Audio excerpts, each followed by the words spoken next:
So, thank you so much for joining us this evening. My name is Melissa Tuplin. I use she, her pronouns. I am the Community Investment and Capacity Manager at Calgary Arts Development, and we are so pleased to be partnering with the Edmonton Arts Council for this session. I am joining you tonight from Treaty 7, the traditional territory of the Blackfoot Confederacy, the Siksika, Piikani, and Kainai, the Tsuut'ina, the Stoney Nakoda First Nations, and the Métis Nation of Alberta Region 3. When I step outside here and squint down the road, I can just see the confluence of the Bow and Elbow Rivers, Mohkinstsis, the place now called Calgary.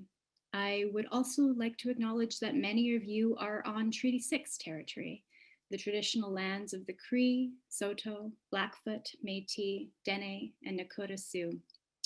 This year of online gatherings has given me a great opportunity to learn more about the First Nations, Métis, and Inuit lands, treaties, and territories across this country, and the land which is home to Indigenous nations here and abroad. So I'm very grateful to call this place home and for the opportunity to gather here with you tonight. I am sure, like most of you, I did not expect a year ago to be offering a session on arts governance in a pandemic. I will introduce all of our panelists in a second. Oh, I'm just going to pause because I see that I lost Janice's video there. Thank you. 1 minute here, we'll just make sure we're back. Perfect. So I'll start with that little housekeeping. Sorry, I have my script over top of my Zoom window right now. I know that most of you have been on far too many Zoom meetings over the past year, but as a reminder, just please make sure that your mics remain muted throughout the session. We are also asking our audience members, as beautiful as your faces are, if you can, to turn your cameras off. And this is just to ensure that our speakers and our ASL interpreters, Janice and Tanya, are as visible as possible, especially with this many audience members. My colleague David from the EAC will be providing technical support. And he will be spotlighting and pinning the speakers as needed, as much as he can. You can hide all of the non-video participants in your Zoom menu in the top right-hand corner. And that way you'll just see the faces that you need to be hearing from. So this session will be structured as a conversation and Q&A between myself and the panelists. We will open to questions at the end of the session. David will be moderating the chat box. So please feel free to put your questions in the chat throughout the session or send them privately to David or myself throughout the session. We'll try to get to them at the end of the conversation. As we do have so many audience members tonight, we will not be able to address everyone's questions. And that's also why we're asking that folks only use the chat box function for questions so that we can try to get through as many as possible. However, after this session, we will be compiling resources and contact information for the panelists into a document and sending them out to you as a follow-up. So you don't have to worry about taking too many notes. The session will also be recorded and posted to the Edmonton Arts Council's YouTube channel afterwards, so you will be able to refer back to it. I am going to work very hard to end this session at 7:30 tonight and not go longer than 90 minutes. I know that there is a lot to talk about when it comes to governance, especially right now. So we'll consider this a starting point for things to consider and reflect upon looking ahead. Some of the discussion and suggestions may be in line with your organization's needs and some may not, but hopefully the conversation will spark something for you. So let's dive right in. I will introduce our panelists. So our first panelist is Linda Wood Edwards. She owns Lou 42 Enterprises. I hope I pronounced that correctly, offering board nerd and corporate secretary expertise to organizations across Canada and the Caribbean. She is a certified association executive and a fellow of the Chartered Governance Institute of Canada. Linda's board experience covers both sides, having been an executive director of associations and a director on several boards, including as chair of the Community Services Advisory Board for the City of Edmonton and Women Building Futures. Linda is the author of 2 books, board related, and 14 plays, decidedly not board related, as well as a popular monthly e-zine with a focus on governance. Linda is also a certified funeral celebrant, a beer judge in training, and a devoted fan of the Canadian Football League. Leslie Evans is a born and raised Calgarian. I'm just going to pause for a moment here. I've had a request to turn up my mic.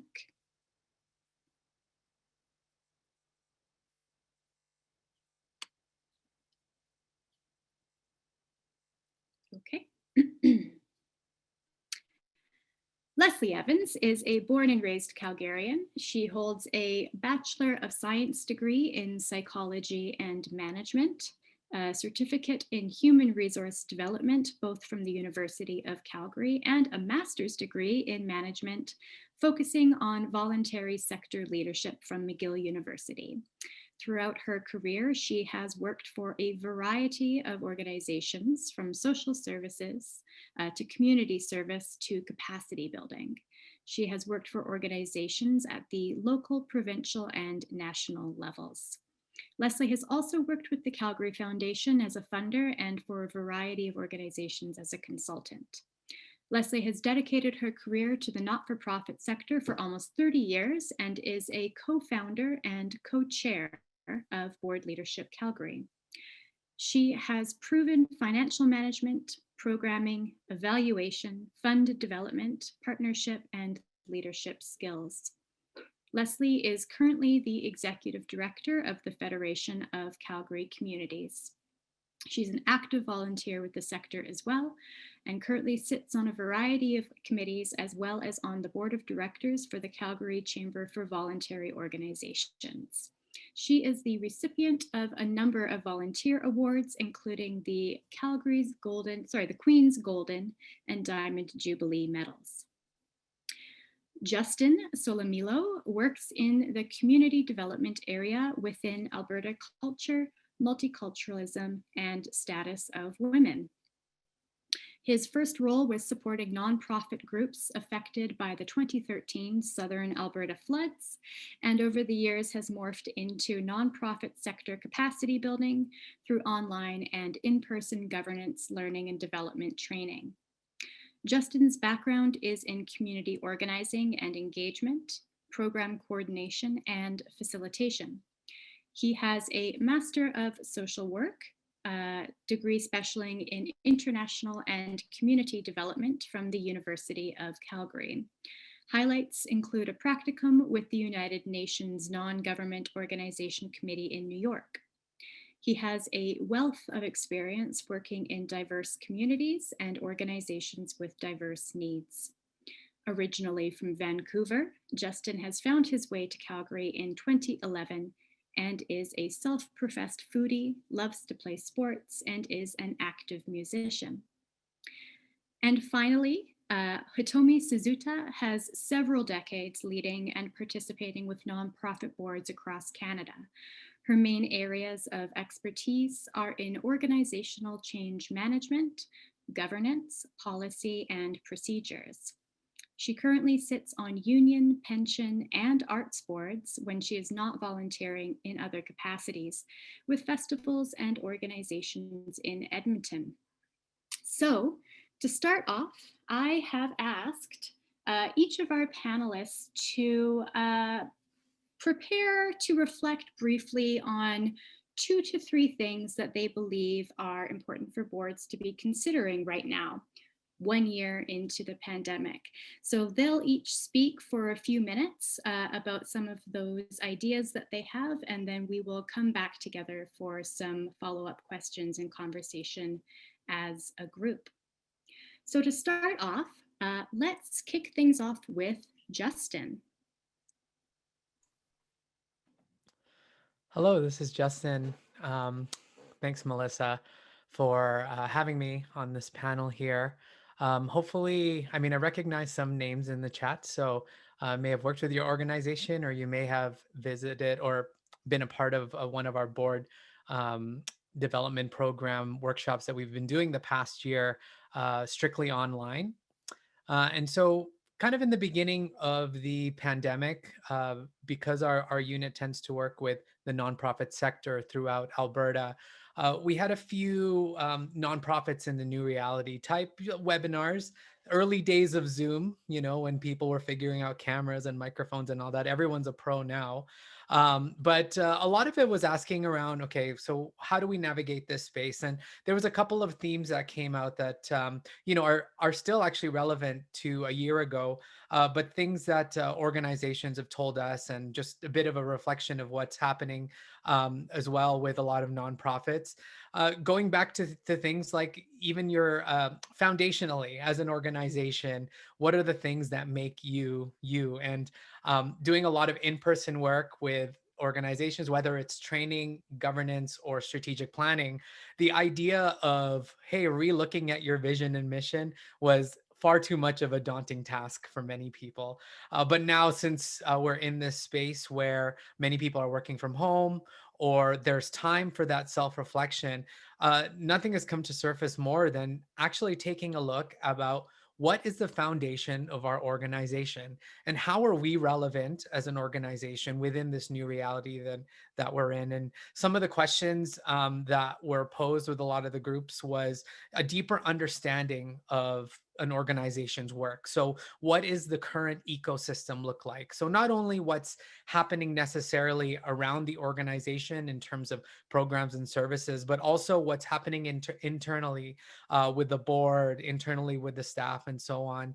Um, Thinking about immediately, what are the opportunities and threats that an organization may have, and mind you, not, well, understanding everybody's in a different place in their organization, and so what works for you may not work what's for someone else. But thinking about this online space, for example, it created a lot of opportunities, also a lot of challenges. But how can you engage stakeholders both internally and externally, and what are the opportunities and potential threats in this space? What came to light as well, the even more importance on board engagement. And if you've visited or taken one of our board development programs webinars, we talk a lot about what are the roles and responsibilities for board members. And two of the roles are understanding the role of oversight as a board member, as well as the importance of board engagement, both with internal and external stakeholders. And so, from a board level, what are the networks, the spheres of influence, to map ways to show how a board can move through an organization. And of course, it differs. If you were a very front-facing organization, that's going to be different than if you were providing services that maybe didn't require physical meeting space and so on. And the big thing too, in that role of oversight, is being an advocate for your organization as a board member. And if advocacy wasn't part of your board's culture, make sure it is part of your culture, because true cultural change happens when advocacy becomes fully integrated in the way that the board thinks, makes decisions, measures your own success, and everything really that you'll need to do to explain to other people what you're doing as an organization, whether it's stakeholders, funders, things like that. So there's many ways to really look at advocacy work as an organization. And part of that, as I mentioned, looking at your mission, vision, values, as well as actually having some goals around advocacy. What does that mean for us as a board to advocate for our organization?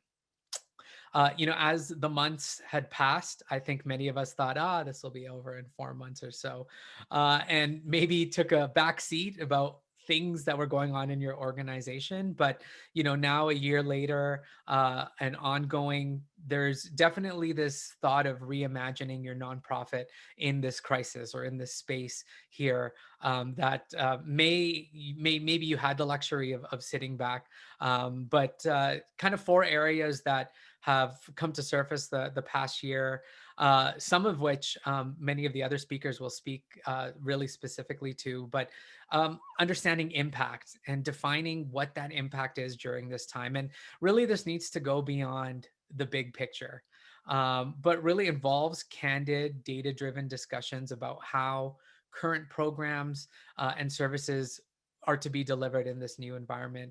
As we mentioned, part of this is all of a sudden everyone being pros at Zoom or any type of online space, if that's possible for your organization. Of course, reimagining things like people at your work. So instead of assuming what staff needs, asking them, inviting them into the process. And what a great time to invest in professional development, to make them adaptable to this world. I can say more than a year ago, I did not have a microphone, nor a pop filter or a ring light to do my work, but now it's become part of what we need as an organization to deliver our programs. And so investing in the ability to do that, especially now when we potentially can't be in person, is great. Finances, I know Leslie will talk about finances a bit, and finally community. Knowing the needs of your community, both again internally and externally, and being able to adapt to whatever the needs are at this time. And we're all we're finding that people are in that similar boat of maybe working from online, being a board member online, being able to advocate online, potentially, and seeing how that works for your organization. But despite, I guess, the challenges, being able to kind of sit back and reflect on, like, who are we as an organization? And that might lead to tough conversations. And you've probably seen it. Maybe this is a conversation you're having at the board level around, like, hey, is there actually value in what we are providing in the community? I know it's hard to think about or say, but it's also decisions that are important that will help your organization either thrive in the new space or realize, hey, we've done what we can do. We can move on from there. So I'll leave it at that for now, and looking forward to an engaging conversation and questions that people may have. Thank you so much, Justin. That was really fantastic. I will kick it over to Hitomi now. Well, I want to thank David at the Edmonton Arts Council for inviting me. And it was interesting when I was approached, because each of us came into this with very different topics, and it's interesting how they kind of overlap. So I will probably be speaking a lot about what a lot of the other individuals are, but from a very different perspective. And most people see me as the researcher because in my day job, I'm a researcher. And one of the things that most people don't like seeing me is because I usually bring all these wonderful spreadsheets. So anybody that's into finance and those kinds of things will understand that spreadsheets are a big thing. And it's interesting that spreadsheets are kind of one of the things that I'm going to be talking about. But I also get to be the pessimist in the room. And I'm sorry that I bring the bad news, but one of my big topics that I've always had with boards is around risk management. And risk management is one of those things where we often don't, as an organization, regardless of what organization, whether it's small or large, don't want to talk about the future. Most of us have very little money, and we're just trying to get day by day through our programming, through our particular fiscal year. And we think that we talk about our strategic plan, and 3 years is about as far as we can get, because most boards are usually on for 2 to 3 years, and then they're off. And so future planning is one of those things that we never really think about. And strategic planning is okay, but then once we get into risk management is that longer term thing. And we think, It's like the floods in Calgary or the Fort Mac fires. They only happen once every 100 years. We never have to worry about it. Well, we never thought about the pandemic either. And so when we talk about what's the role today, we're talking about a crisis situation. We're talking about a situation that none of us planned for. And now we're thinking about flying the plane as we build it, which is a great quote that I just recently heard about, that yes, we're trying to pivot to online. If we're theater, performance, we're trying to navigate the screen. We're trying to navigate a lot of things and do these instantaneous, very quick decision-making pieces around our finances. Are we going to have enough money? Where's our money coming from? Are we going to have enough time in order to be able to come up with a new plan? And it's been remarkable that every organization has had to deal with this in different ways. And one of the steps that you deal with is you're thinking about, even though you don't think about it in these terms, you're thinking about risk management. You're thinking about those key items that are extremely important that can make your or break your organization. So what are they? They're finances, and we've got one of our panelists talking about that.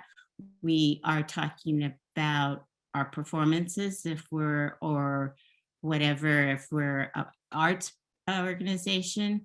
We're talking about our reputation as an organization, because we need to communicate with not only our members, our audiences, but with each other. And we also need to figure out how we do that communications and who's going to be responsible for that. These are things that, had we been here 2 years ago, people would have said, well, you know, we can work on those kinds of things, just as we can always talk about policies and procedures. And I think about one organization, which is a prime example. There's many different organizations that this individual worked for a long, long time, a couple of decades with the organization. Was anything written down? No, everything was in their head, which is great. But if they leave the organization, all that institutional memory leaves with it.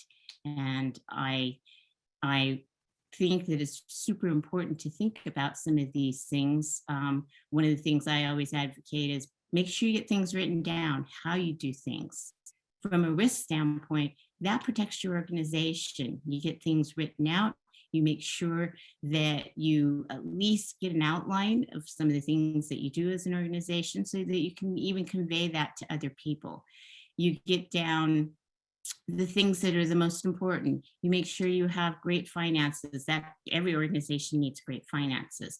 But we also don't think about, so if we have an emergency, who's going to speak for our organization? Who is going to handle the crisis management? And crisis management is something that no organization ever wants to think about. But risk management is one of those things that it's really not difficult. If you can either go into very complicated things, or you can go into the top 3 items. What are the top 3 items that any organization would need to think about? They need to think about their finances, as I've already mentioned. They need to talk about their communications plan, and they also have to think about how they're going to continue to go through tomorrow. And that's what we call the threats, and dealing with how we are going to monitor those. This is an ongoing process. I am providing some resources for the risk management process so that everyone can go through that, for those of you who haven't been in the past. But some of the other areas that you may want to consider is insurance. And one of the things that I've always advocated is making sure you read through all of your policies, making sure that you read through all your legal contracts. One of the things that a lot of organizations and a lot of events this year, in the last year, have had issues with is the distinction between force majeure, which means in Latin major force, and acts of God. Most individuals feel that acts of God this pandemic would be a form of act of God. Well, we found that insurance companies have indicated no. Acts of God tend to be natural things. We would think that a pandemic would be a natural thing, but for acts of God are generally those that are like the floods, natural occurring things.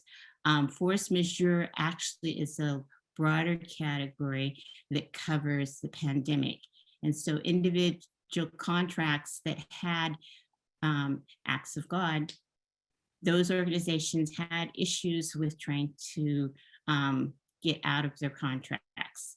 And I don't want to go into a whole legal discussion around those, but these are the kinds of things that individuals often sign contracts and don't think about the things that they're signing. And we also think that whatever's in an insurance policy is okay until you get in an accident and then have to try to figure out, so was that a $500 deductible or was that a $1,000 deductible? These kinds of little nuances in contracts, in your insurance, they may not seem like a lot at that particular moment, but if it comes to trying to cancel a contract that you have paid $10,000 to a musician, that's a big deal. And so another area that a lot of individuals, organizations don't think about is technology. And we found that those who had some kind of platform prior to COVID were in a little bit better shape than those who had to quickly come to learn how to deal with Zoom, learn how to deal with platforms for things like promoting shows and so on. And so these are just the tip of the iceberg of a lot of different things. I think my time is probably running out because I could go on and speak for this about this forever. But I wanted to touch some of these areas so that you can think about them from a risk management standpoint. And it's just basically think about the issues, what can go wrong, and how you're going to deal with that. And that goes through lots of different aspects of the following things that are going to be coming up, from bylaws and policies to connecting with people to as well reputation. And at this point, I'm just going to leave you with a final thought that we all deal with some kind of risk every day, and how we deal with that risk is either through pre-planning and thinking about being the pessimist in the room and planning ahead, or we're having to deal with the plane as we build it and have issues that we have to maybe deal with immediately because of that. So I want to thank you for your time, and I look forward to additional questions. Thank you, Hitomi. All right, I will ask Leslie Evans to speak now. Well, good evening, everyone, and thank you, Melissa, for sandwiching my topic in the middle of interesting speakers for all of you. We are talking about financial management, perhaps the most boring subject of the evening, and the one where you're all now going to get coffee or a snack or going to the washroom. Please don't do that. This is important stuff, although it's not very exciting and it feels sometimes overwhelming. So just bear with me. I'll try and walk through it. My topic is very concrete in many ways. It doesn't matter the size of organization or the type of organization. Budgets are budgets, and grants are grants, and we all work through the same way. I'm with the Federation of Calgary Communities, and I noticed some of our member organizations online were just not community associations. We actually serve about 240 small not-for-profits. So thank you for joining us. I'll try and make this easy. If the language I'm using is confusing, please, I've got my chat open. I'll define terms if that is what we need to do. So back when the pandemic first hit, the first thing I heard is we're not going to make it.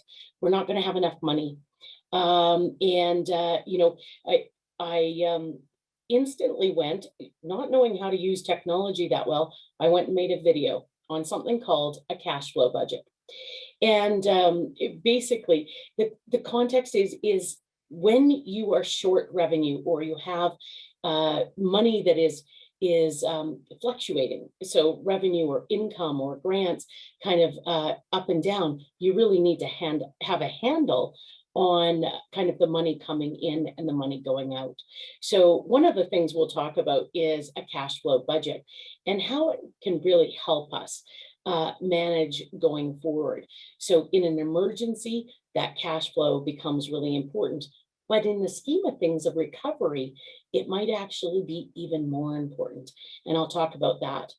I will talk about the notion of grants and having general funds, restricted funds. Those are usually your grants or things that donors say you can only use for a certain thing, and how to maximize those, because that is a key concept every day in a not-for-profit, and even more right now, because as money is flowing a little more freer with some of our queues and some opportunity funds around COVID, they're not going to continue in this way. So how do we maximize that? So the first topic is around cash flow budgets. Now, many of you have probably heard the terms of an operational budget, a capital budget, and now I'm talking about a cash flow budget. What are the differences between these? Well, your operations budget is set for the year, from your first month of your year to the end, 12 months, and it's got your revenues and your expenses, and you kind of itemize them out in enough detail so you kind of know where your money is coming from and where you're going to spend your money. A capital is usually things that you have to buy that have a life of, more than a year, maybe up to 25 years. So it's that operations budget that we work with to create a cash flow budget. A cash flow budget is actually your operation budget, so your revenues over your expenses for your fiscal year, but it's broken out month by month based now on real cash estimates. So let's say our fiscal year end is December. So we build out our cash flow from January to December using the revenues and expenses we're projecting. In January, we look at the ins and outs. What do we actually think we're taking in, and what do we actually think we're going to spend out? We're looking at the sources of revenue and the sources of expenses. In a time of COVID, my advice back in March was cut those budgets straight down. What are the fixed expenses that you cannot get out of? Everything else that's discretionary, get rid of it. So that we really pared down your revenues to almost nothing and your expenses to just what you had to do. So rent or leases on photocopiers or equipment that you use for your productions. So only the mandatory expenses. And then try and balance using grants and whatever cash is coming in, your expenses. The bottom of a cash flow budget actually shows how much unrestricted money you're going to have at the end of each month. So it's kind of a 12-month projection of what I like to call when you're going to hit the rhubarb, meaning you don't have enough unrestricted cash to pay the bills. And this is a really important concept when you're really short of unrestricted cash, because when you have lots of grant money, but not a lot of unrestricted cash, it's important to make sure that you can meet your obligations, because a lot of those obligations are not necessarily grant funded. So you want to make sure that the board or the decision makers are actually aware of when their unrestricted money cannot cover their expenses. And it's really important when you carry staff, for example, because you have to predict far enough in advance if you have to make changes to your staffing. Even though you might not have money, you're still obligated to pay severance and notice and any remittances to the CRA that are required. So you have to kind of have that vision out in your budgeting to be able to predict those kinds of decisions that are going to be made. So a cash flow budget, because it works on real-time ins and outs, money coming in and money going out, it really helps an organization make decisions in a timely manner. It also helps to manage the budgets and, the grant money. And the grant money is at this point really important.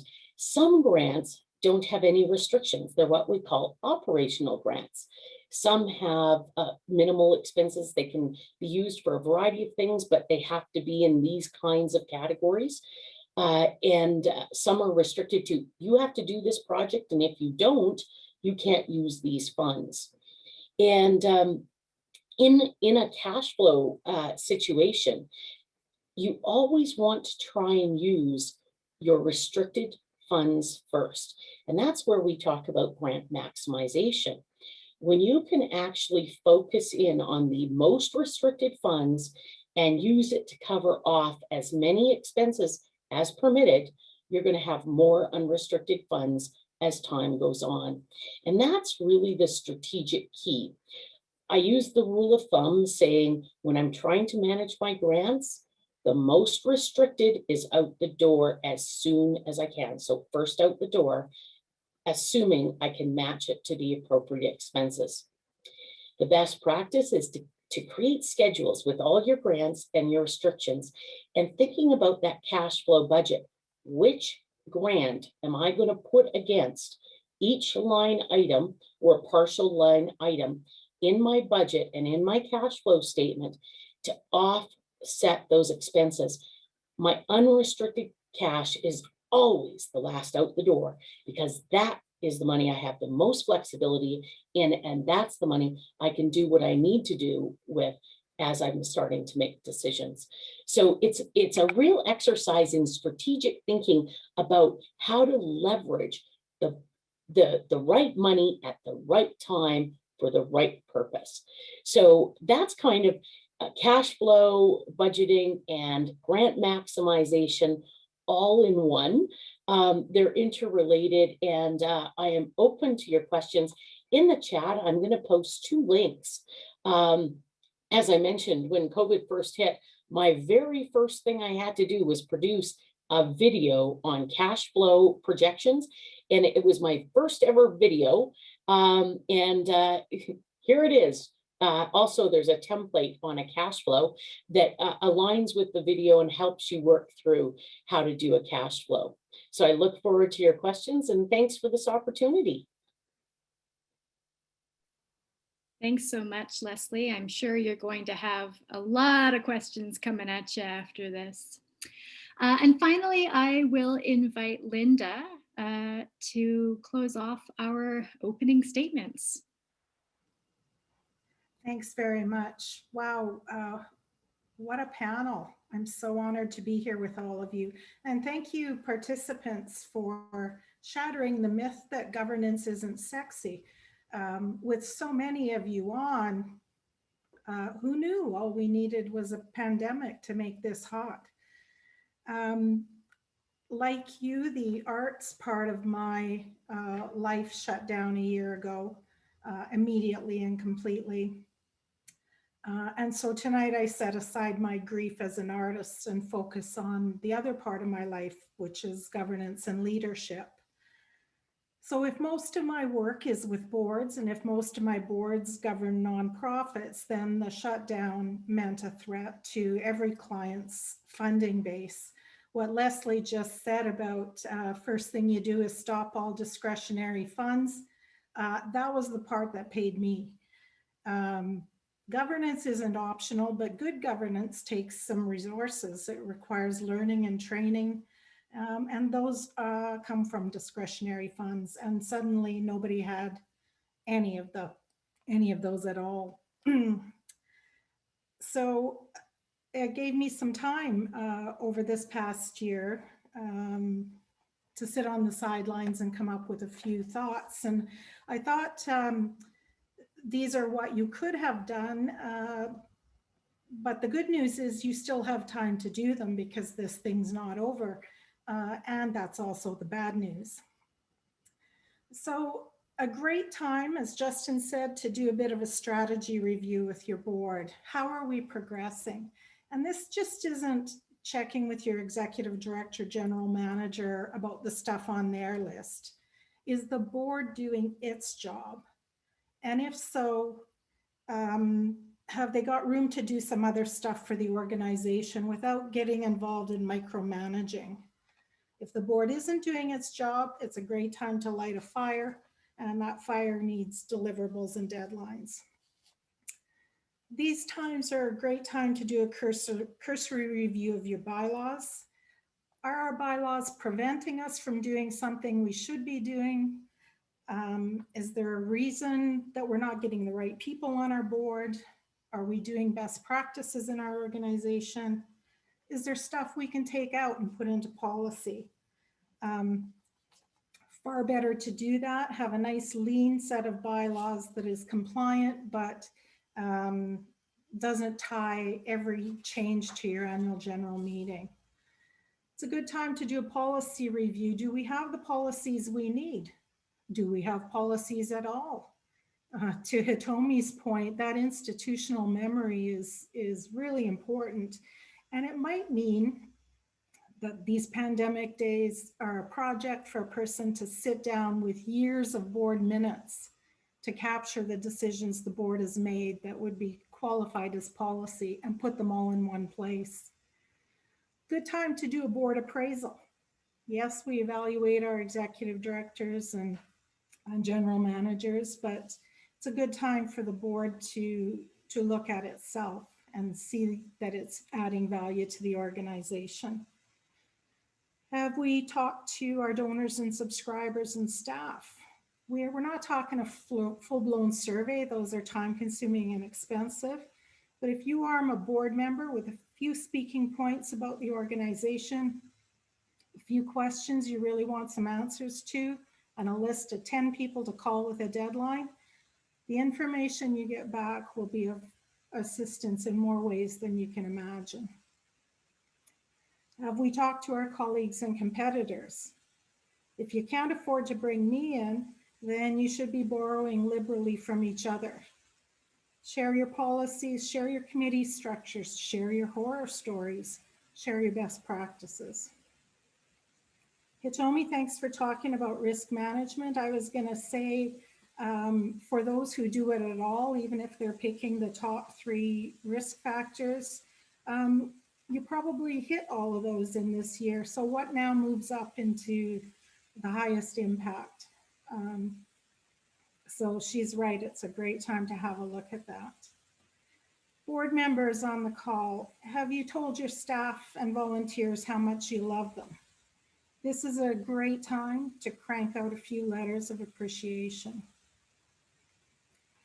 This is not the time to just dump a bunch more stuff on your executive director. It's a time for the board to step up, do the real work of governance, which is more than attending meetings or trying to raise money, although we hope you're still doing that. Just bring value to the organization in any way you can. After several months, professional associations brought me back to work, but that's because they're dues-based and not grants-based. As for arts and culture boards, my phone still isn't ringing. That doesn't surprise me at all. But you should be ringing each other's phones. There's so much you can do together without having to bring in outside help or pay for it. In the meantime, I keep you in my prayers. Use the time wisely. And your infrastructure is not sexy, but you need it strong for whatever's coming next. So thank you.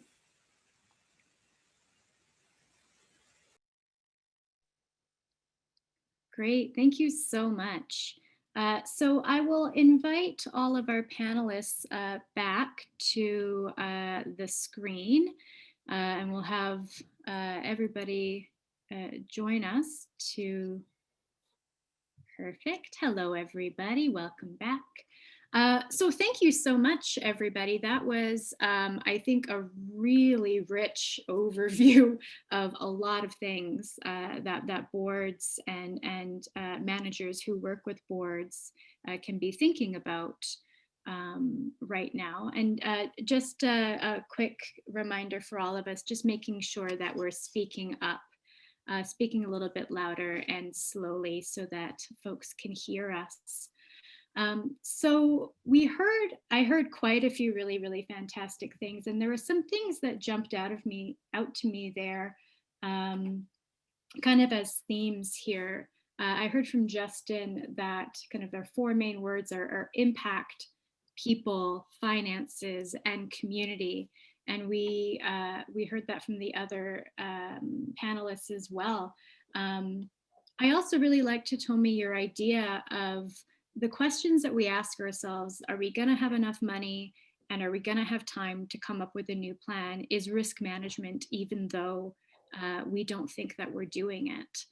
And I really liked that reflection as well. I am putting on my resume that I insist on being the pessimist in the room. But I'd like to kind of go back to, Leslie, your statement of the first thing that you heard from organizations 1 year ago when this pandemic began, which was, we're not going to have enough money. Because we heard that as well as funders. Last year, when the pandemic really was starting to hit, we did a survey of our community, and over 60% of our respondents said that they didn't think that they would make it 6 months without earned revenue. And it's very interesting because we're a year later and we haven't seen very many organizations close. And you reflected on some of the reasons why that might be. The wage subsidy, some of the federal supports that came in to backstop organizations. But we're starting to see that that money is going away. So I guess my question for the panel in general is what now? How do we face this kind of second phase of that crisis? And what should we be thinking about in terms of, are we going to have enough money? And what is the responsibility of the board when it comes to, when is the time to start to make that hard call of, are we going to last? I think if I can just elaborate on that, I think surprisingly, many organizations had one of their better years during the pandemic, which is, I mean, a reality because of some of those federal programs, some extra COVID funding for kind of different kinds of activities, the loosening up of funders' criteria, so the restrictions on grants lightened up a little bit, put it to your greatest need. Going forward, we already see those being cut back, and so really getting a handle on what are the necessary expenses. And I'll just keep my comments to the financial world. I know you can renegotiate some of those fixed costs, telephone bills, photocopiers. You can get your lease payments on some of that equipment reduced by either extending the life of the thing or renegotiating it. For example, TELUS, you know, they're competing with VoIP phones and a lot of interactive software now. Look at your phone bill, and if you really need to keep it, maybe you don't need it anymore. That's a conversation. You know, and if your lease is coming up, do you need as much space? So you got to start thinking about all of those expenses. And I guess you also have to think about what are the new expenses that we're now having as a result of this new reality. And so you've got to figure out what gets cut, what gets added, and a cash flow budget really helps to think that through. So that would be my first thing, is line by line going through that thing and saying, what do we need? What can we change? What can we reduce? And, you know, how are we going to cover these? I guess also the other thing one could think about is, how can we share an accountant with another organization? Or how can we share this photocopier? I mean, could other organizations actually use this photocopier because their lease is expiring? So some shared service kinds of things will cut those fixed costs down, and create partnerships that, you know, reduce the back office expenses. Linda, I see you nodding quite a lot there. Is there anything that you wanted to add to that? You had reflected a little bit for, you know, now the time being for the board to really step up and do that hard work. Well, I want to agree with what Leslie said about finding things to share with each other. And I love the idea also of renegotiating things. Your board is probably very well connected. And so in asking those questions, you have resources probably right around your table that can help you do better. They just didn't think about it with respect to your organization. So asking the question is huge.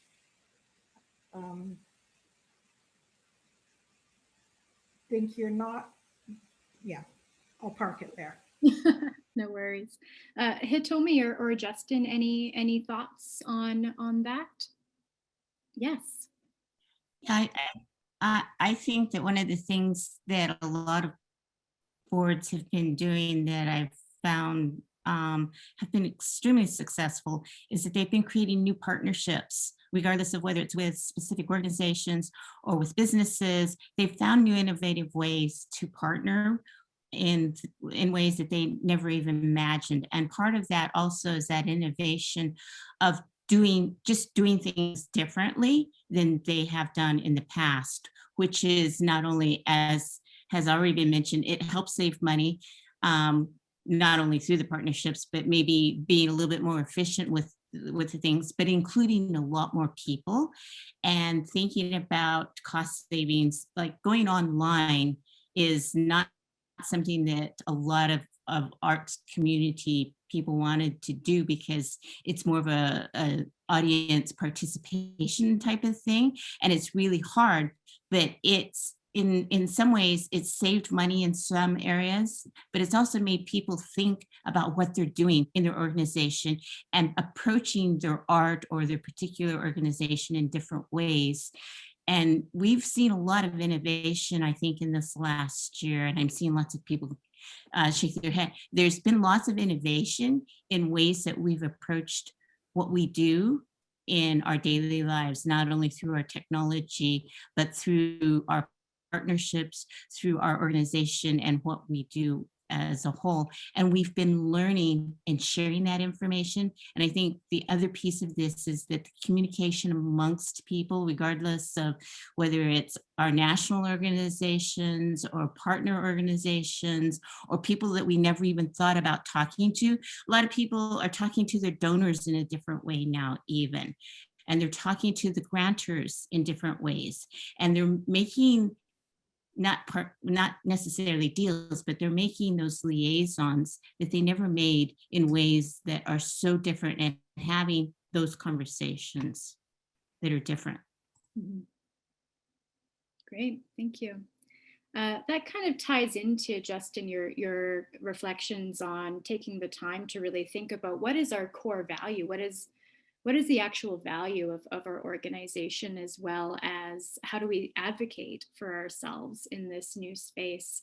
And I think that's a really interesting approach right now in terms of kind of, we've heard from so many organizations that this is the time of slowing down, looking internally, and a lot of discussions on what it would look to even reimagine the nonprofit structure and sector as a whole.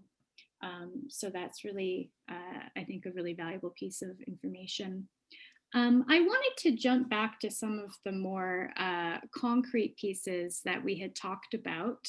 In our conversation, Leslie, we had, and it came up in my conversation with Hitomi, the idea of the internal financial controls that are required now that we've all moved to electronic fund transfers, and the impact and the increase in issues around cybersecurity and phishing.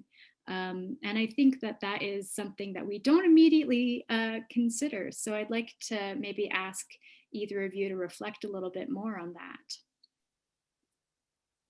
Sure, I can start with that. Phishing is those emails that, for example, suggest, hey, I'm out at a meeting right now. Could you go and buy $800 worth of iTunes cards? There are also emails that say, this is our banking information. We are now starting to take only EFT payments, and it's like a TD Bank letterhead with the Federation's name on it, bank account information, and please direct the recent invoice for $10,886 to this account. As we move to those banking systems, it is absolutely critical. Number one, that you maintain the policy of 2 signatures. You can do it electronically. Usually it requires a third-party application onto your bank, and your bank or your financial institution actually can connect you to that. We use Service Credit Union, which is a great organization for not-for-profits, free banking. The third-party service is called CAFT, and it's a authorization portal, and we upload our data to it. 2 signing authorities have to go in and approve those payments. To get to that point, we actually have to have the banking information, which is the second critical piece in not falling victim to a scam. So you've got this letter from TD Bank saying the Federation now banks at TD Bank. We want you to pay that. It's really important that an organization has a policy to verify that their banking information is in fact their banking information. Phishing gets into the email, and this is a recent case here at the Federation where we do audit work for a variety of not-for-profits, and we had sent an invoice in February for a large audit that we do, and the person's email had been phished, and he started receiving all sorts of different banks. We're now doing it this way. We're now doing it this way from all kinds of different banks. And he was programming his accounting software to pay that. And they didn't have that CAF system. So he got approval to pay the invoice. He went into the bank. He had said, this is the banking invoice, and started transferring all of these payments. They were in a capital build. $500,000 later, he realizes, we're calling, where's our money? Where's our money? All these suppliers, they've all been transferred to all these phished accounts that are now closed. This happens all the time. And so your internal controls of 2 signatures are not 1 signature and one guy goes into the bank account and transfers the money. You have to have that oversight, that authorization system, and you need a policy around phishing and cybersecurity, and how you're going to make sure when that invoice comes in, when that payment, banking information comes in, that they're actually connected. And so new policies around these electronic transferings. Hitomi, do you have anything to add to that? Well, I could talk about privacy and technology from the standpoint of just protecting your systems, not from just the phishing piece of it, but you have donor information, you have volunteer information. Some of that is in offices and in corner boxes. We've seen that. We've seen, and everybody's laughing, we've all seen that, where some of this information that we as an organization constantly may use needs to be protected. But a lot of this is also in files electronically, and those files electronically, such things as have individuals thought about changing passwords on a regular basis so that when your board changes over, that, which sounds silly, but you need to change passwords every time somebody leaves the board or leaves your organization as a staff person, because otherwise, and being the pessimist in the room, they've always got access to that if you don't change that. And that can be problematic on many different levels. It can also be problematic from the standpoint that if you don't change over certain things, people leave organizations and people forget passwords, they forget access to things. And it's always good to update those on a regular basis on, I would suggest, a yearly or whenever somebody leaves types of thing, and just securing any kind of data, even if it's, even if your staff member is taking like one of the computers from home, make sure that there's some good system on it to secure the information that's on it, or that there's a way that it can be encrypted so that only certain people have access to it. There's so many, we've heard so many horror stories about privacy and people's information getting out that that's a key piece. There's lots of other areas, but I think those are the key pieces for most organizations that they can fix fairly easily. Thanks so much. Yeah, I've definitely felt that too. You know, we picked up our laptops and left the office and thought we'd be back in 2 weeks, and it's been a year. And so these are the types of processes and systems that aren't necessarily in place. Linda and Justin, you both kind of reflected on the people side of things, the human connection side of the work that we do. And I'm wondering if we can reflect a little bit on board engagement and volunteer engagement right now. You know, in the arts, we get into this work because we love the programming or we love the impact that we make on our communities through the arts. How do we keep our boards and our volunteers engaged when that programming isn't running, when the programming isn't there anymore?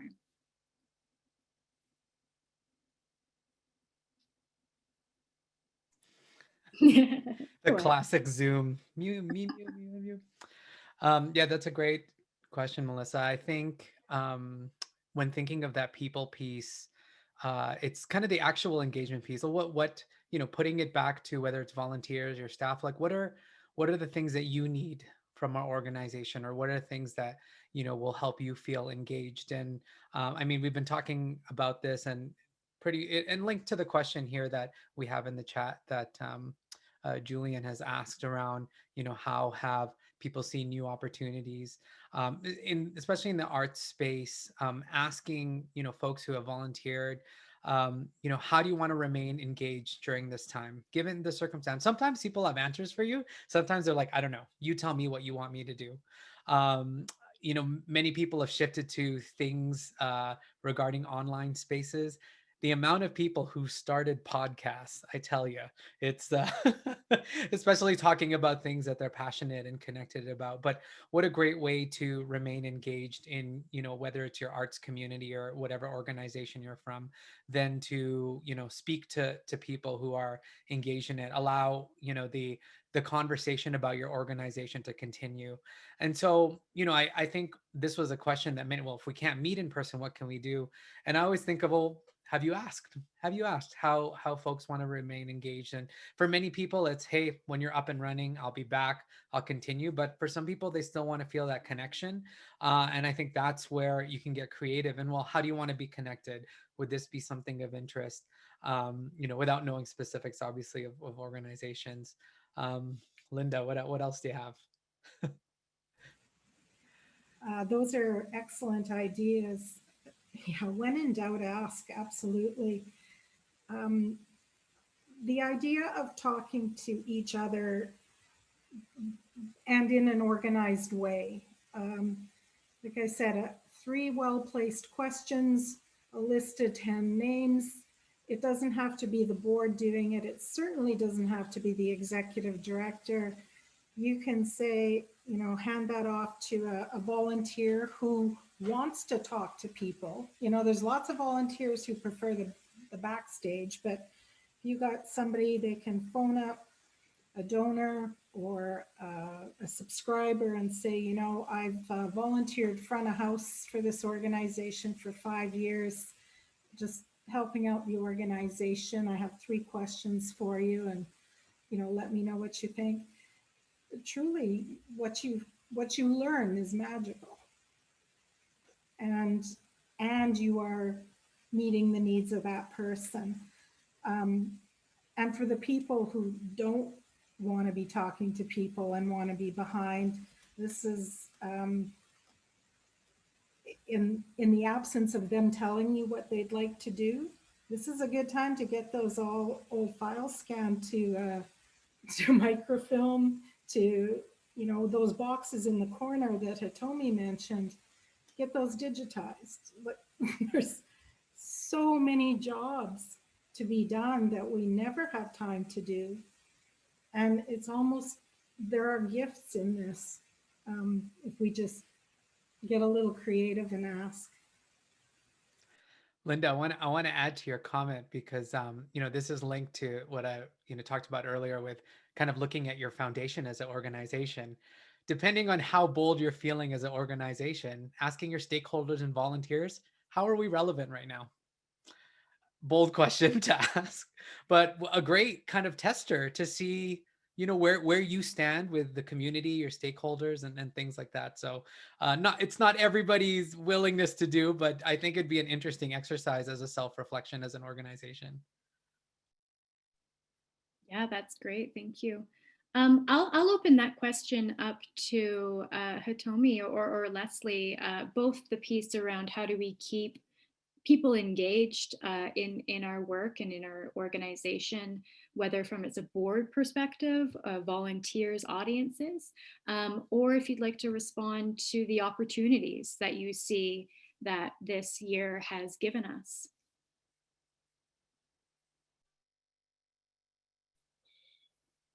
I think, Justin and I work together a lot. He is the other co-chair of board leadership.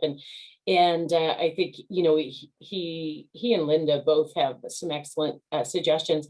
I would say, and it's related to the future question too, we all have to think differently about what engagement means, what our work means, how we deliver our different services. I know Hitomi said she was a bit of the dark cloud. We're not going back in my dark cloud world. Things aren't going to be going back to full houses and, our ability to engage people for sure, the remainder, in my mind, the remainder of this year and probably well into next. So we really have to start thinking about what parts of our work can we do differently. And the one thing that we at the Federation have done is we have tried to make the best of taking our work that we would normally do in person and do it online. And, we just held a big volunteer awards piece announcing Faces of Community. And I've got to say, it wasn't the same, but it was special. And I'm a person that needs to be in the room with you, and Justin knows this. I want to be in the room and I want to talk with you. I want to feel your energy because that's how I work. But I actually felt that we were able to do that justice. So you need to find different ways. And this goes into the future, the opportunity. Everything has changed. There are new ways of delivering our work. There are new work to deliver. And I think underscoring all of this, and I think the direction of civil society, the new word is entrepreneurship. And how do we monetize and revision our work so that we become more self-sustaining? And that's very reflective. It's embedded in lots of what Justin and Linda are saying. It's time to take a real look at the organization, what you do, how you deliver it, who you deliver it with. And so another trend, that social enterprise trend, as well as the who you deliver with, strategic partnerships, mergers, all of those words, none of which most of us, we do our own work and, we're good at it. But strategic partnerships can leverage organizational work in so many ways. I talked about back office as being one of those strategic partnerships. So we're not all hiring accountants. We're not all having photocopiers. We're not all having infrastructure. We're sharing it. That's a form of strategic partnership that I think could be very leading in the months and years to come. Thank you. I think I'm going to be the optimist for change. I think that there's some great opportunities here. Over the last year, we've found that in some ways, we have more time to collaborate and talk to each other. And I think one of the things that a lot of organizations have forgotten about is that we're all volunteer run, except for our staff people. And we have this notion, I think, about volunteers that is very specific to what we've set up as a job description. But we actually haven't gone out and asked them what other skills that they have during this period of time when they could be helping us with office work or with accounting work or with some of these skills that they normally do in their daily lives or want to learn how to do. And I think part of that is understanding that we can delegate a lot of board responsibilities over this period of time to be able to do some of these things with our volunteers to help them feel engaged, as well as to help our organization feel like volunteers are being utilized and helpful with, because volunteers, every organization I've been with over the last year has said, we want our volunteers to do something because we don't want them to, we don't want to forget about them. And we don't want them to think that we are not doing anything for them. And so going out and asking them, do you want to do some scanning and get that whole pile of boxes out of here? And doing these kinds of things. I think a lot of organizations that have done that and found little tasks that can engage, that even our staff have been doing to lessen the load for staff so they can move on to other things. And it's also been a good time for us to reflect on a lot of boards where we're doing a lot of those things that we never got to do, like go through those policies and go through those documents and go through those governance things and go through the strategic plan and do all those reflections that we haven't had the time to do. And I think that part of this is just reanalyzing who we are as an organization and taking advantage of some of the skill sets that are within the organization and really fleshing those out. Awesome. Thank you so much. We're at 7:15, so I'll ask just one more questions and then open it up to our audience here. We've heard a lot about the opportunity for strategic partnerships, which I think is really fantastic, as well as looking at the possibilities for things like mergers, as well as potentially looking at some of the more challenging or hard conversations about when it might be time to close our organizations, and certainly something that Calgary Arts Development as a funder is working on. We launched a grant called the Organizational Structural Change Grant that is intended to provide support for organizations to do that kind of work. But I'd love to kind of, before I open it up to the audience, just ask for a little bit more from this panel on what is the responsibility of the board when it comes to closures, insolvency? What are the responsibilities related to that work from a governance perspective? Justin, you and I have talked, as well as with Leslie, around this kind of false dichotomy between a working board and a governance board. And I'd love to dig a little bit into that concept.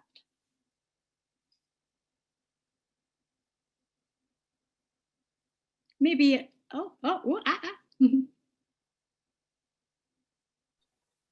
Yeah, I mean, I'll jump in because I know I think I've had many discussions, especially in the arts community, around this idea of two working governing board or and a working board, and and Melissa said it was a false dichotomy because we actually no longer make the distinction in a lot of the training we do, because both boards must do the work. Like, board members must attend meetings, events, engage in committee work, be ambassadors, advocates, participate in financial, development. And it really adds more to the confusion, because if you think of yourself in, oh, we're a working board, then, you're just focusing on day to day. It's a wrong way to think, because you're actually, as a board member, you are in, the highest level of authority around governance.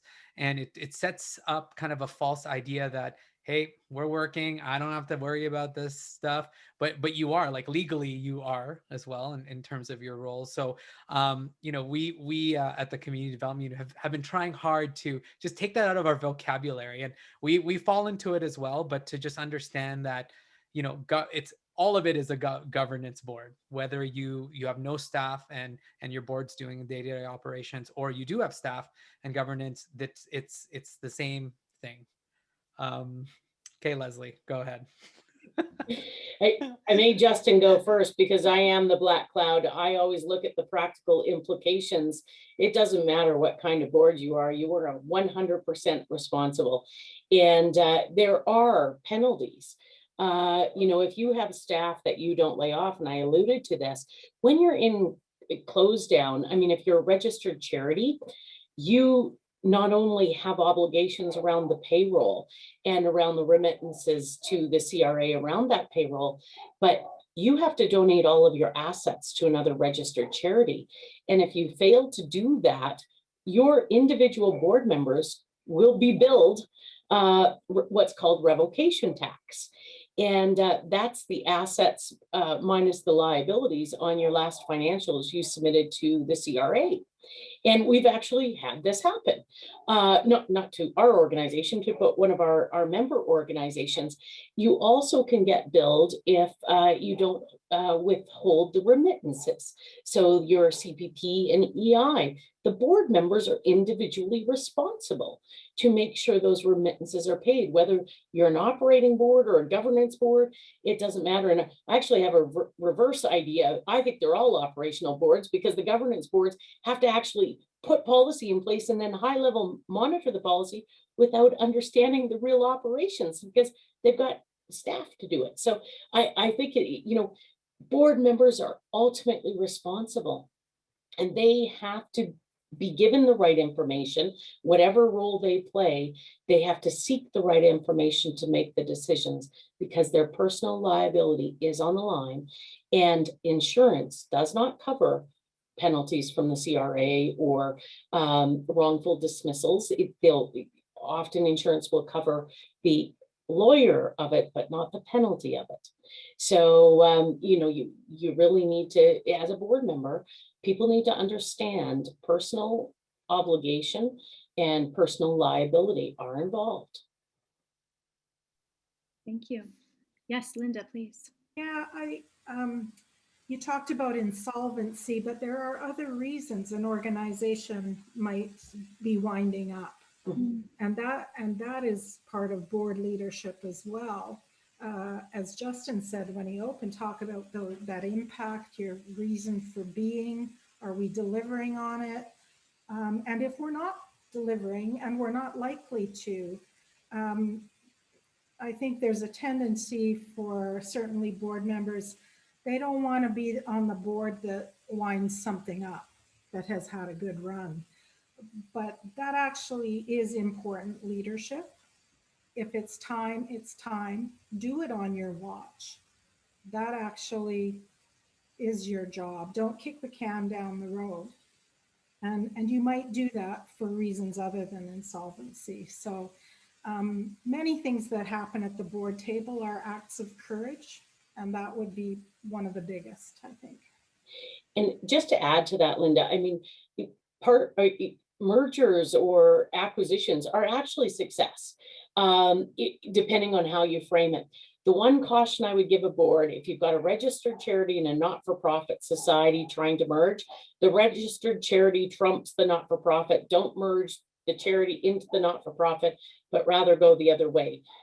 Charities can only give their assets to other registered charities. So not-for-profits don't have those limits. So you get in all sorts of tax trouble if you do it the other way. So, but also recognizing when an organization's at the end of its life cycle and it's served its purpose and it's now time to wrap it up. That's also a positive thing. It's not necessarily bad to wrap up and maybe emerge down the road differently. I think that's a really great segue into a fantastic question that our friend Simon Mallet from the Rosé Foundation has asked. The subject of building back better has been prominent throughout the pandemic. And part of that question is also addressing systemic inequities within arts organizations. I'd love to hear the panel speak to what the board's role could be in that work beyond training and learning. So how can boards take advantage of this pause to help enact systems change towards greater equity so that we are really building back better? I'm going to jump in on this question because this seems to be an ongoing discussion. And I'll say this from a perspective that I don't mean to be negative, but having been the token racialized minority on a board, one of the questions is always, am I on a board? Have I been brought on a board because I'm the racialized minority? And I guess one of the questions that we always have to ask as a board is the fact that why are you bringing people on and what is your purpose? Because there is a lot of discussion right now about being inclusive. Inclusive doesn't mean just the racialized. It also means about practices. How are you running your organization? There's been a lot of academic research lately about why are we still setting up boards the way we have and running boards the way that we have. It was a specific methodology that may have worked at one point, but is that being inclusive of all the different traditions around the world? I mean, we've seen lots of different kinds of board structures that are not in the manner that we have set them up here in Alberta.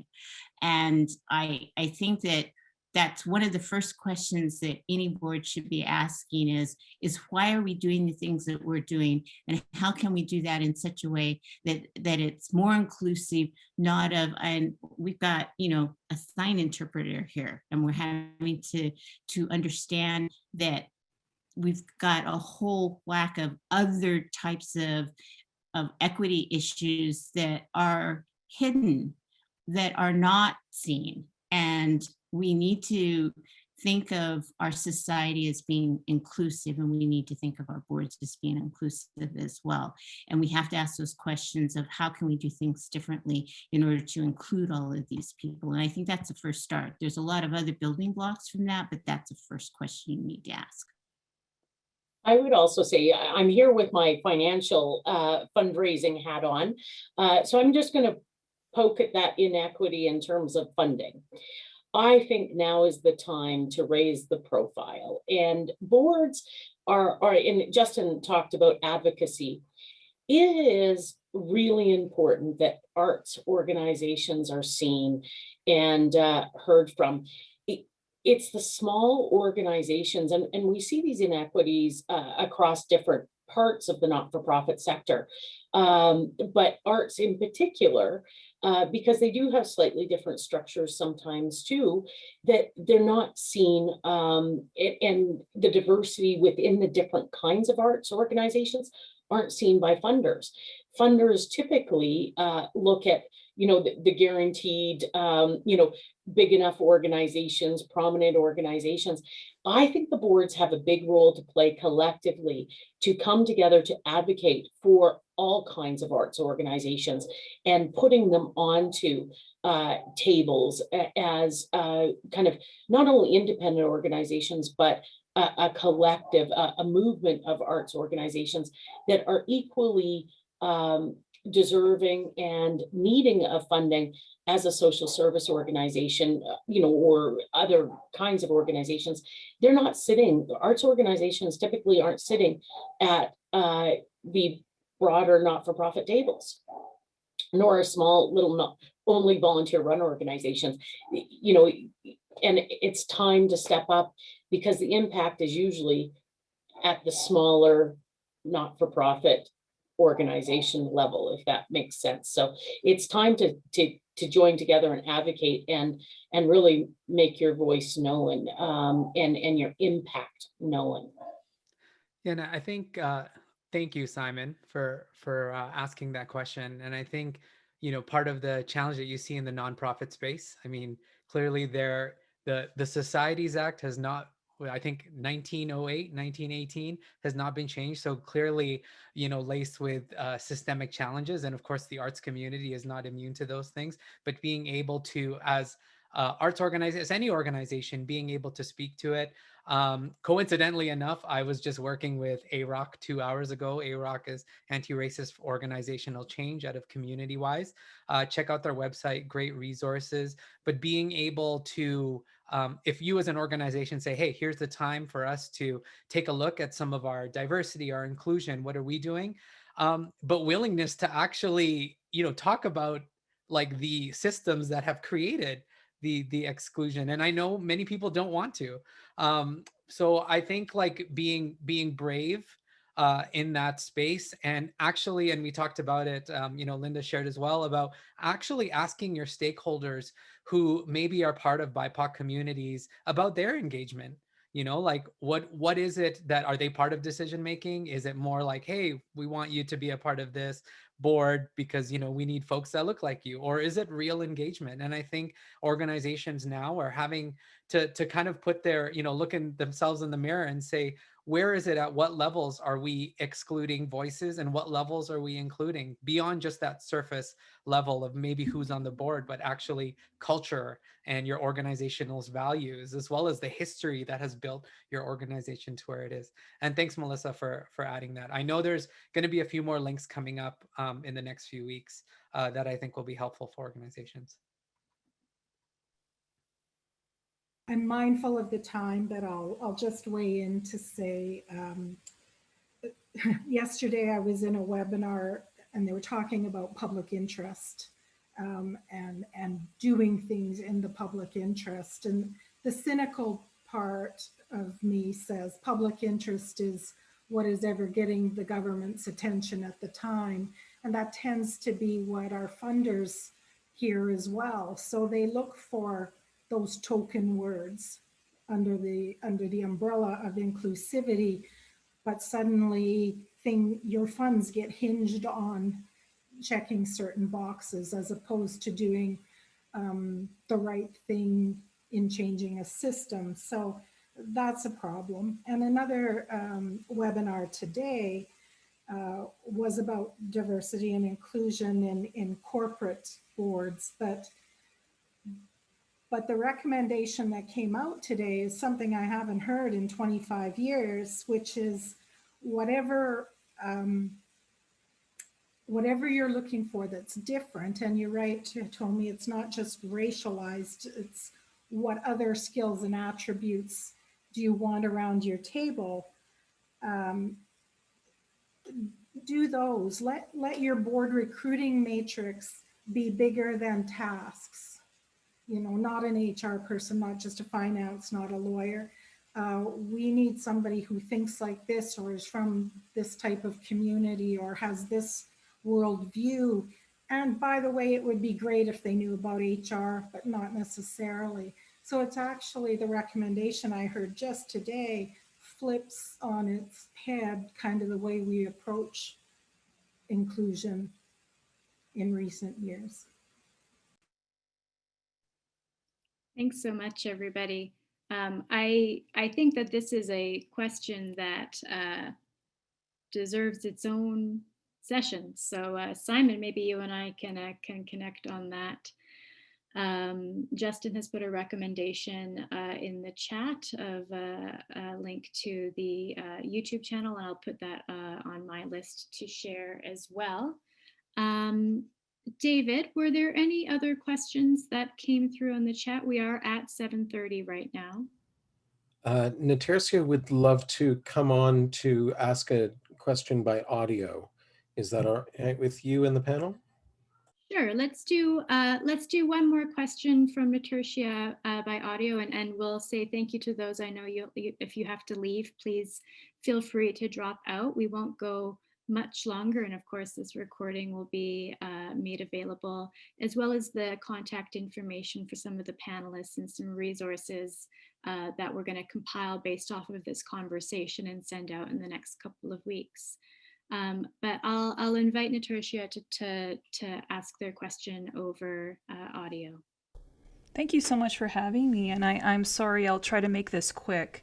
I'm coming through this question from the perspective of an artist who's attempted to be a part of boards, apply. I've never been accepted. I am an immigrant. I am educated. I've been a part of the Edmonton theater community for close to 20 years. And what I can say, and I'm not throwing blame at any specific person and more just the construct and the system. I feel like there's such a deep separation between boards and artists. And it's created, as a person of color, it's created a lot of distrust and suspicion. And I think I'm just wondering how to shift that. I just finished having a conversation with Stratford just to create an outside example of Alberta, where on social media there were photos posted from a couple of years ago of a white woman playing Latinx roles in their production. And in 2020, they agreed to a lot of anti-racism policies, but they posted this on their social media, these photos, these old photos. And a lot of people in the Latinx community across the country were lobbying to get that addressed. And their solution was, we won't take it down, but we'll put a disclaimer below the photos. I'm specifically bringing that up because I think to me it speaks to a lack of relationship and understanding. And I'm looking to demystify boards for artists and how to marry the two in a more collaborative sense. And I'll leave it at that. Thank you for your time. Thank you for the question. Anybody on the panel want to jump into that? I think it's a really interesting question of not only demystifying boards, but perhaps decreasing the distance, as we mentioned before, between the way that the work gets created and the way that the work gets governed.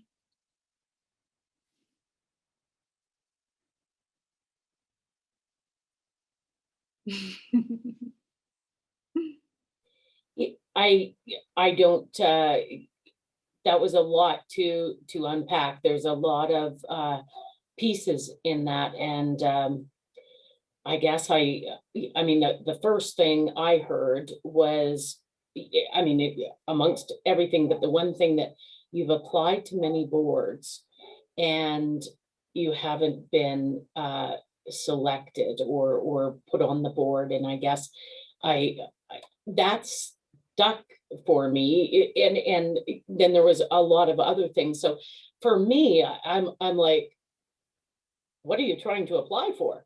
You know, like what kind of conditions, what organizations, and for me, you know, is there, and I guess I don't know, that's blocked me because I'm like, are there criteria in place that is stopping you? Was there interviews? Did they just look at a resume? Like what is going on there?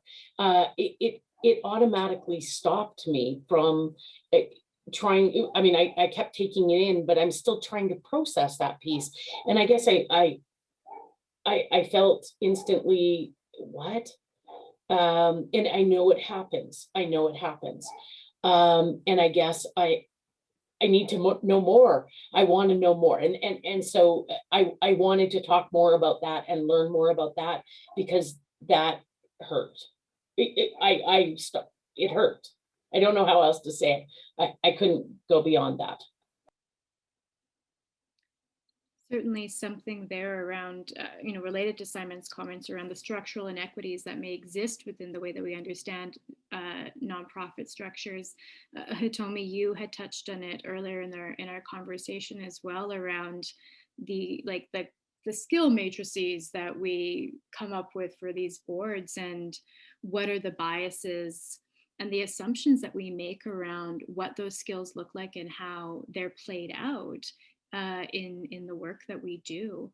I'm seeing some nods there, and certainly, Natasha, I think it's a really, really fantastic opening to a deep conversation that we need to be having within this sector.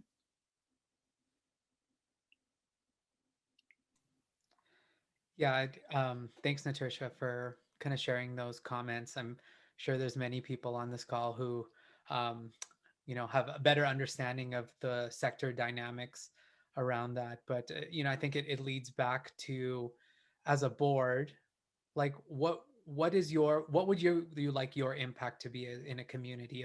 If you are a board who's just saying, hey, of course we want to engage BIPOC voices, but take no steps to do it, then what is it that you're trying to achieve, and really taking stock in that. And how that artist and board dynamic, or whatever tension may be there, I mean, definitely starts with I think conversations. Well, maybe first of all, why is there tension there? Why is this actually a thing in our community, if it is in fact a thing in our community? And I don't think there's an easy answer to it.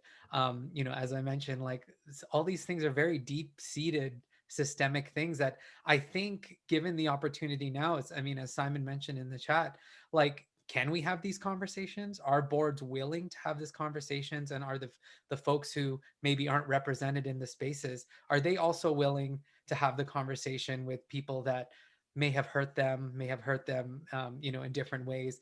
And is that even a possibility for your organization? So, yeah. I guess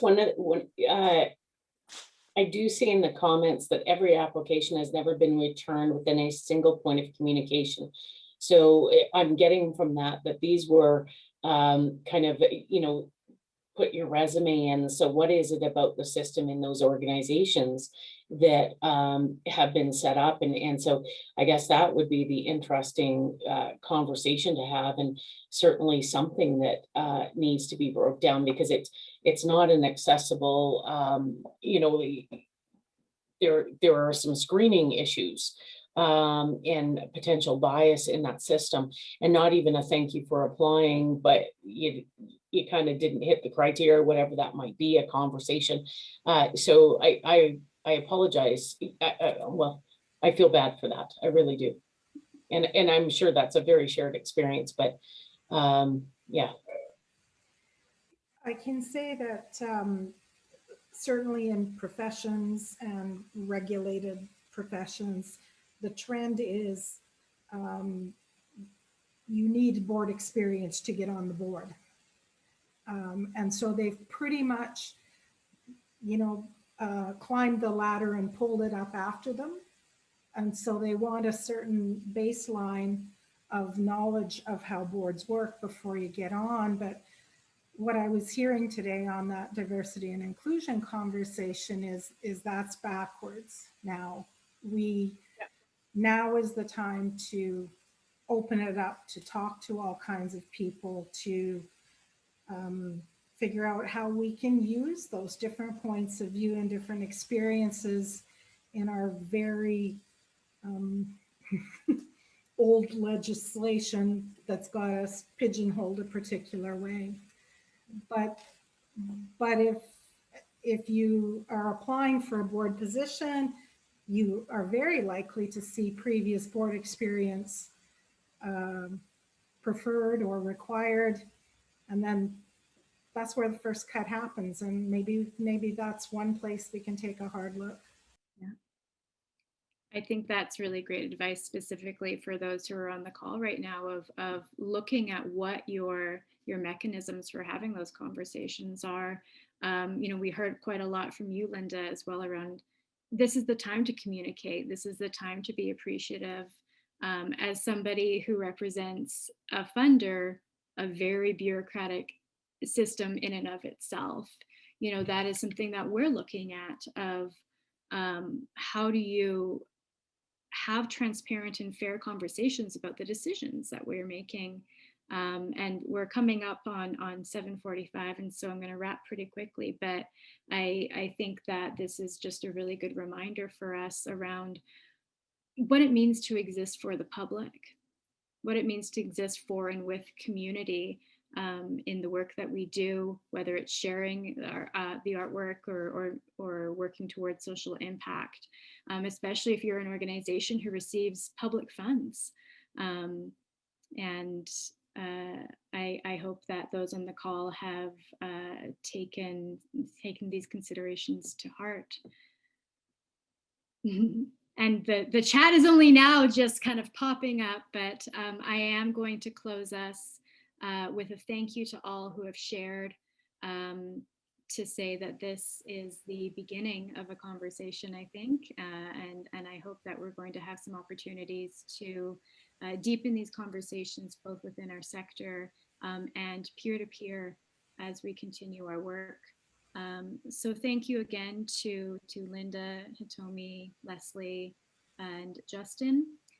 We will be following up in the next couple of weeks with some compiled resources on the conversations that we've had. Some of the panelists have already put their contact information in the chat. We will also be sending that out as they have very generously offered their contact information to you as a resource. And I do hope that you are all healthy, happy as much as possible, staying safe. And this recording, David will be taking the recording and posting it on the EAC's YouTube channel within the next couple of weeks as well. So thank you all. It's good to see you all, and take care. Thank you.